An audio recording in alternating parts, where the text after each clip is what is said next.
मित्रों, नमस्कार। आज रविवार को हम किसी न किसी शख्सियत के बारे में बात करते हैं। आज की शख्सियत है महान पार्श्व गायक मुकेश। मुकेश की आवाज़ के चाहने वाले अक्सर कहते हैं कि उनके लिए दर्द और सोच की अगर कोई आवाज़ है तो वो है मुकेश। खुद मुकेश को भी ये सोच और नगमे सबसे प्रिय थे। ये मुकेश ही थे जिन्होंने 70 के दशक में एक इंटरव्यू में कहा था, अगर मुझे 10 लाइट गाने मिले और एक सैड सॉन्ग मिले तो मैं 10 लाइट गाने छोड़ के सैड सॉन्ग गाना पसंद करूंगा।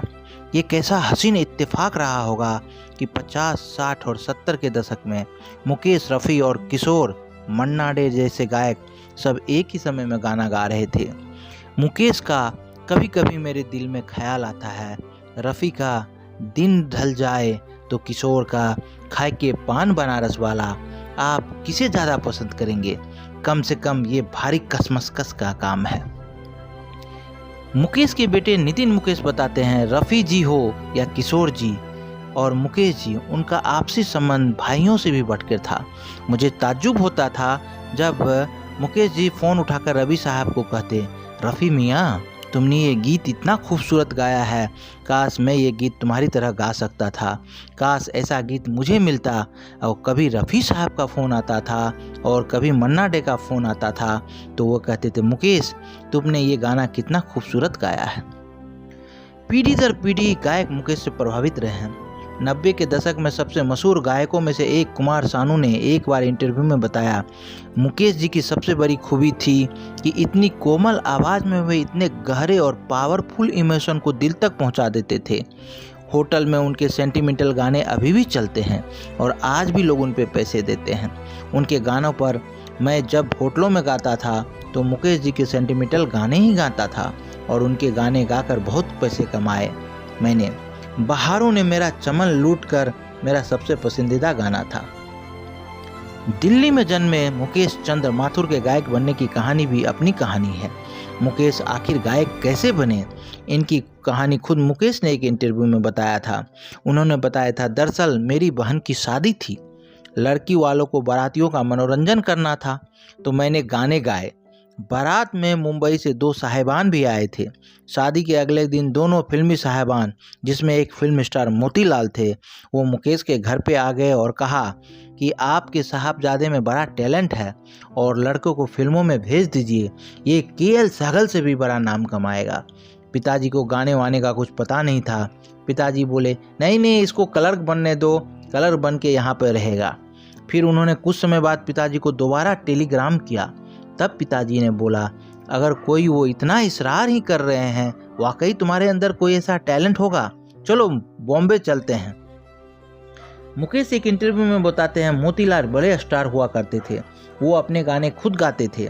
1945 में आई पहली नज़र वो पहली पिक्चर थी जिसमें उन्होंने प्लेबैक की शर्त मंजूर की। हमने उनके लिए एक गाना गाया, लेकिन पिक्चर पूरी होने के बाद ये तय हुआ कि उसमें से मेरा गाना निकाल दिया जाए। प्रोड्यूसर के कहने के लिए मोतीलाल अक्सर चंचल किस्म के किरदार करते हैं और उनके कैरेक्टर को मुकेश द्वारा गाया गाना सैड सॉन्ग सूट नहीं करता है, ये गाना बोर करता है। मुकेश कहते हैं, मेरा दिल टूट गया।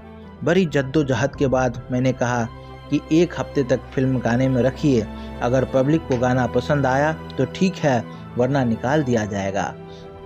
और ये गाना था, दिल जलता है तो जलने दो, मुझे तुमसे मोहब्बत हो गई है। और ये गाना पब्लिक को बहुत पसंद आया और मुकेश की करियर की उड़ान यहीं से शुरू हो गई। वैसे मुकेश को गाने के साथ साथ एक्टिंग का भी चस्का था। उन्होंने शुरुआत बतौर एक्टर ही की थी। जब 1942 में फिल्म निर्दोष आई, पर फिल्म पिट गई।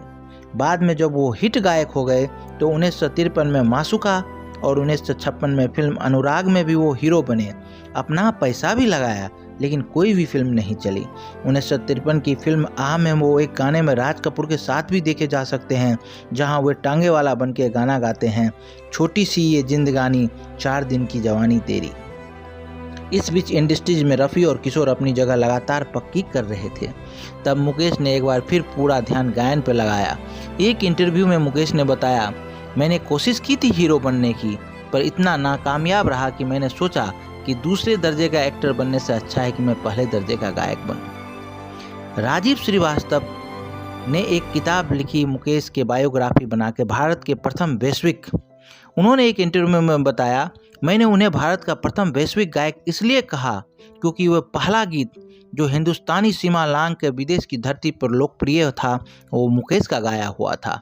जी हाँ, राज कपूर पर फिल्माया गया वो गाना आवारा हूँ, ये सबसे पहला हिंदी सॉन्ग था जो विदेशों की धरती पर गाया जाता था। जब भी वहाँ के राष्ट्राध्यक्ष दिल्ली आते थे, चाहे रसिया को हो या चीन के हो, तो एक विशेष फरमाइश आती थी कि आवारा हूँ गीत सुनवाइए। तब बॉम्बे से मुकेश को दिल्ली बुलवाया जाता था। एक दरिया दिल इंसान के तौर पे भी फिल्म इंडस्ट्री के लोग मुकेश को याद करते हैं। राजीव श्रीवास्तव का कहना था, कई बार एक धारणा बन जाती है और हम उसे ही सच मानने लग जाते हैं। मैंने 1991 से लेकर अब तक मुकेश पे काम किया है।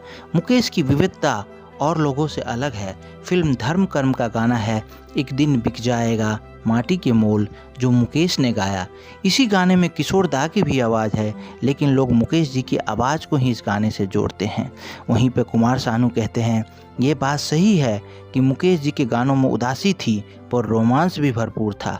राज कपूर के लिए उन्होंने कितने रोमांटिक गाने गाए हैं। रोमांटिक गाना भी सॉफ्ट तरीके से गाते थे, इस वजह से रोमांटिक गाना दिल को छू जाता था। वहीं कई लोग कहते हैं कि नहीं, मुकेश सिर्फ सैड सॉन्ग नहीं गाते थे, हर मूड के लिए मुकेश के गाने होते थे।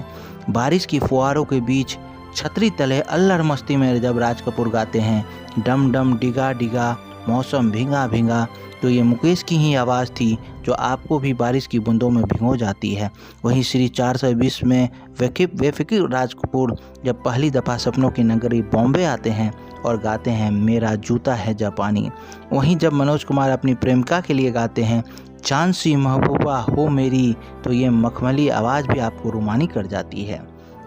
और कभी गाड़ी लेके सफ़र पर निकले हो और मौसम सुहाना हो, तो मुकेश का गाना सुहाना सफ़र और ये मौसम हंसी अक्सर याद आता है। या छेड़छाड़ वाला राज कपूर का गाना मेरे मन की गंगा और तेरे मन की जमुना, बोल राधा बोल संगम होगा कि नहीं होगा। मुकेश के गुजर जाने के बाद भी उनके कई गाने बाद में रिलीज हुए जो अभी फिल्मों में सुनाई देते हैं, जैसे अमर अकबर एंटनी के गाने। उनके पोते नील नितिन मुकेश की फिल्में भी अभी आपने देखी होगी, तो उनमें कई जगह नील अपने दादा से जुड़ी चीज़ें पहने नजर आते हैं। नितिन मुकेश बताते हैं, 7 खून माफ डेविड जॉनी गद्दार में नील ने मुकेश जी की घड़ी और स्वेटर पहने हैं। बचपन में जब भी वो दादी के घर जाते थे तो मुकेश जी से जुड़ा सारा सामान संजो करके ले आते थे और फिल्मों में पहनते थे। मुकेश ने फिल्म कभी कभी में साहिर लुधियानवी का लिखा ये गाना गाया था जो बहुतों को बहुत प्रिय है। कल कोई मुझको याद करे, क्यों कोई मुझको याद करे, मसरूफ़ ज़माना मेरे लिए क्यों अपना वक्त बर्बाद करे, मैं पल दो पल का शायर हूँ।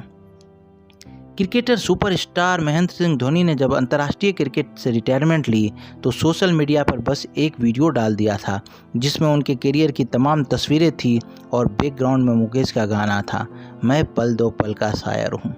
मुकेश ने मैं पल दो पल का शायर हूँ गाना गीत भले ही आज से 47 साल पहले गाया हो, लेकिन आज के दौर में भी मुकेश की मकबूलियत गवाही देती है कि वो पल दो पल के कलाकार नहीं थे।